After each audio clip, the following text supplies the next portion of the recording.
大家好，我係陳志恒牧師，係建道神學院嘅老師。今次我寫一本書，係叫做《香港九龍塘基督教中華宣道會嘅起源同埋發展歷史》。咁啊，主要係講呢一個中華宣道會嘅故事。不過，我好想借呢個嘅宗派嚟講一個更加大嘅問題，歷史問題，就係香港教會其實經歷過啲咩呢？經歷過戰爭啦。經歷過難民潮啦，經歷過教育啦，嘅政策嘅改變啦，呢一啲都係咧，我哋香港教會同埋香港人都係喺以前經歷過嘅故事。咁啊，所以睇呢本書嘅時候咧，其實咧就唔係淨係認識呢一個宗派嘅人物啊、故事咁樣，當然會認識宣道會嘅故事啦，但係都會認識到究竟喺日本統治香港嘅時候，教會面對緊咩問題呢？傳教士喺打仗之前，佢願意留低喺香港陪伴香港人，經歷緊啲咩呢？入集中營之後點呢？呢啲都有記載到，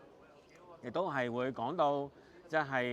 難民潮嘅時候，傳教士喺中國大陸撤退嘅時候，教會又點樣去應對呢？係啦。又或者係嗰個嘅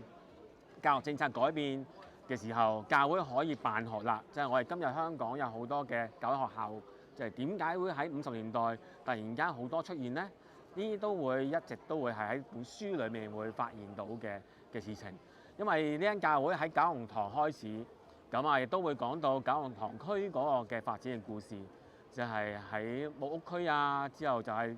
一啲嘅比較中產嘅區啊，究竟佢哋教會面對緊啲咩嘅事情呢？咁樣，咁呢都係認識緊個社區嘅故事。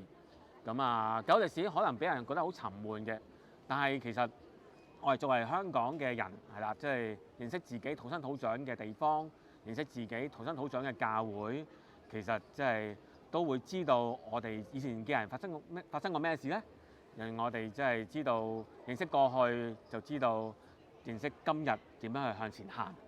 咁啊，歷史冇人寫冇人睇嘅話咧，其實可能會被淹沒、被改寫。我啊好想借寫歷史嘅呢一個嘅故事，雖然可能係一個好小嘅故事，但係期望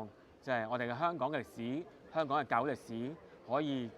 有保留嘅機會，同埋可以延續落去。如果有機會嘅，其實可以大家有興趣嘅可以嚟去買嚟睇下啦，係啦，喺裏面可以睇到好多嘅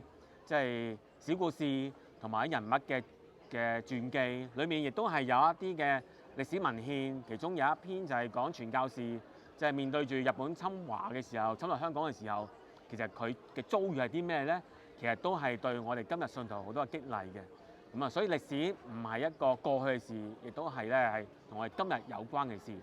咁啊，有興趣嘅朋友弟兄姊妹，可以買嚟睇下啦。